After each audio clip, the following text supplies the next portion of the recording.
നമുക്കൊക്കെ ചെറിയൊരു നൊസ്റ്റാൾജിയ നൽകുന്ന ഒരു മീനാണ് കണവ അഥവാ കൂന്തൽ അഥവാ സ്ക്വിഡ് എന്ന് പറയുന്നത്. കാരണം നമ്മളൊക്കെ സ്കൂളിൽ പഠിച്ചിരുന്ന കാലത്തും കുഞ്ഞുകാലത്തുമൊക്കെ ഇത് മോതിരമായിട്ടൊക്കെ കയ്യിലിട്ടുകൊണ്ട് നടന്നിട്ടുണ്ട്. അപ്പോൾ നമുക്കിന്ന് കണവക്കറി എങ്ങനെയാണ് വീട്ടിൽ എളുപ്പത്തിൽ ഉണ്ടാക്കുന്നതെന്ന് നോക്കാം. ഇവിടെ കുറച്ച് കണവ കഴുകി വൃത്തിയായി വെച്ചിട്ടുണ്ട്. അതിനകത്തുള്ള അതിൻ്റെ സ്കെലിറ്റന നാക്കെന്ന് പറയുന്നത്, പിന്നെ അതിൻ്റെ ആ മഷി അതൊക്കെ റിമൂവ് ചെയ്ത് വൃത്തിയായി വെച്ചിരിക്കുന്ന കണവയാണിത്.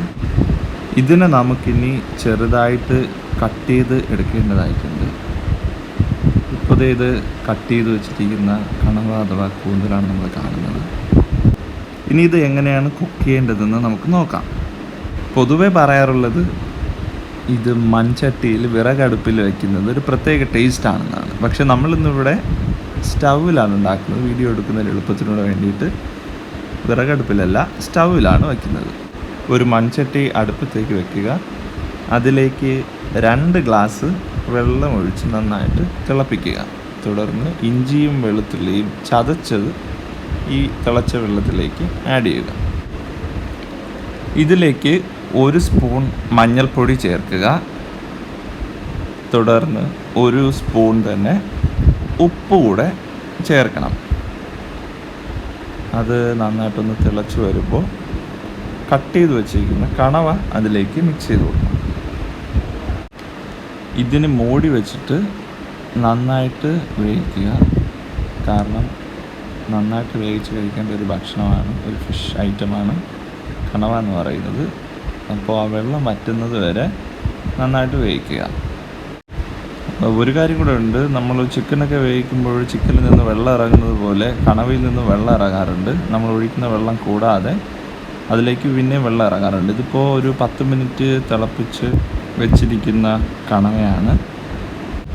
നമ്മളിതിലേക്ക് ഒഴിച്ചു കൊടുത്ത വെള്ളം ഏകദേശം വറ്റിയിട്ടുണ്ട്. ഇതിപ്പോൾ ഇതിൽ നിന്ന് ഇറങ്ങിയ വെള്ളമാണ്. അപ്പോൾ ഇത്രയും വെള്ളം ഇതിൽ ഉള്ളപ്പോൾ തന്നെ നമുക്കിതിലേക്ക് കട്ട് ചെയ്ത് വെച്ച 1 ടൊമാറ്റോയും 2 പച്ചമുളകും ചേർത്ത് കൊടുക്കാം.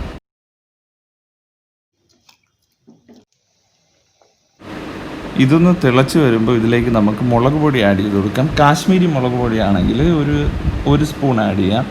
അഥവാ എരിവുള്ള മുളക് പൊടിയാണെങ്കിൽ അതിൽ കുറച്ച് ആഡ് ചെയ്താൽ മതി. നിങ്ങളുടെ എരിവിനനുസരിച്ച് 3/4 ടീസ്പൂണും എരിവ് നോക്കിയിട്ട് എത്രയാണെന്ന് വെച്ച് കഴിഞ്ഞാൽ ആഡ് ചെയ്ത് കൊടുത്താൽ മതി. തുടർന്ന് 1 ടീസ്പൂൺ മല്ലിപ്പൊടി കൂടെ ചേർത്ത് കൊടുക്കണം. ഇനി വേണ്ടത് 1/4 ടീസ്പൂൺ കുരുമുളക് പൊടിയാണ്. ഇത് നന്നായിട്ടൊന്ന് ഇളക്കി കൊടുക്കാം. ഇളക്കിയതിന് ശേഷം നമുക്കിതിനെ ഒന്ന് മൂടി വെച്ച് നന്നായിട്ട് വേകുന്നത് വരെ, ആ വെള്ളം വറ്റുന്നത് വരെ നന്നായിട്ടൊന്ന് വേവിച്ചെടുക്കാം. ഇതിൽ കുക്ക് ചെയ്യാൻ ബുദ്ധിമുട്ടുള്ളവർ അല്ലെങ്കിൽ ബാച്ചിലേഴ്സൊക്കെ ആണെങ്കിൽ കണവയെ നമുക്ക് കുക്കറിലിട്ട് 3 വിസിൽ കേൾക്കുന്നത് വരെ വേവിച്ചെടുക്കാം. അതിന് ശേഷം നമുക്ക് ബാക്കി പൊടികളൊക്കെ ആഡ് ചെയ്തിട്ട് ഇതുണ്ടാക്കിയെടുക്കാവുന്നതാണ്.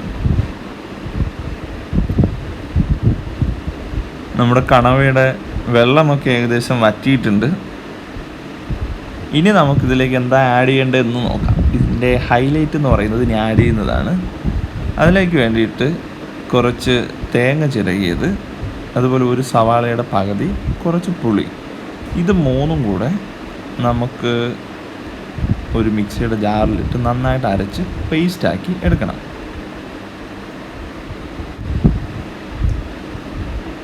ഈ തിളച്ച് വരുന്ന കണവയിലേക്ക് നമ്മൾ ആ പേസ്റ്റ് ആഡ് ചെയ്ത് കൊടുക്കുകയാണ്. പേസ്റ്റ് ആഡ് ചെയ്തതിന് ശേഷം അതിനെ നന്നായിട്ടൊന്ന് ഇളക്കുക.